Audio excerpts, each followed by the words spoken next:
Assalamualaikum. Hari ni bersama saya Fazwan daripada channel TM Motor World. Hari ni teman nak review sikit CF motor daripada MT450 CB500 daripada Honda. Kenapa? Kamu nak melabur ni. Ajanya bajang kamu ni. Ngaco teman. Pergi jauh. Okey, koma. Yang ini ialah 500 CB500 X daripada Honda. Jadi kalau kamu nak pakai untuk dalam town, nak pakai jalan jauh, tak ada masalah. Motor ni ringan je. Kamu nak cilok ke, kamu nak masuk highway ke, motor ni dia ada power juga. So bila dah 500cc ni, dia tak terasa vibrate sangat lah. Dia tak ada gegar sangat. So bawa ni dia rasa sedap untuk jalan jauh lah. Next kita ada CF motor MT450. Untuk motor ni, dia lebih kepada, bagi saya dia middleweight adventure lah. Dia nak masuk dalam hutan sangat pun tak sangat, tapi dia sesuai untuk macam jalan tak rata lah. Ada koma yang belah-belah Kuala Kangsar tu, yang duduk area Sayung, tebing tu kan.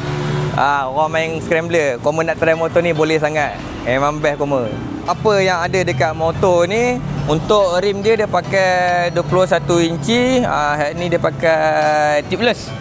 Untuk lampu dia LED koma. LED. Lagi satu, untuk fork dia pakai KYB. Yang ni boleh laras.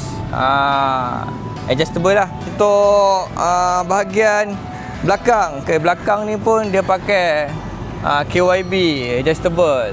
Previous owner ni dia dah bagi kat kita siap box 3 box.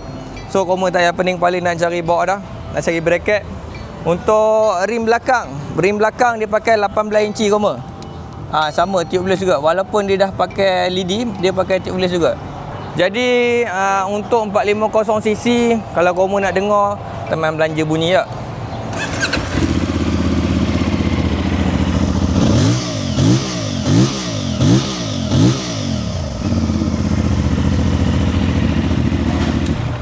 Sedap kamu. Jadilah 450cc bunyi apa ni. Mana nak dapat? Tinggal satu kamu. Untuk motor ni, dia boleh on off ABS. Kamu tengok butang di sini. Yang ni kalau kamu nak pakai off-road, on off untuk ABS ni lah. Untuk motor ni tahun 2025, register 2025. Harga kita orang jual 26,800 je kan. Harga maupun bilik 450cc, okey lah. Untuk motor ni CB500 dah ramai dah tahu kot. Motor datang dengan GV yang tinggi. Owner asal pun dah bagi crash bar, dah ada rack siap top box GV. Teman tengok owner sebelum ni dia pakai untuk daily. Jom belanja sikit bunyi tak?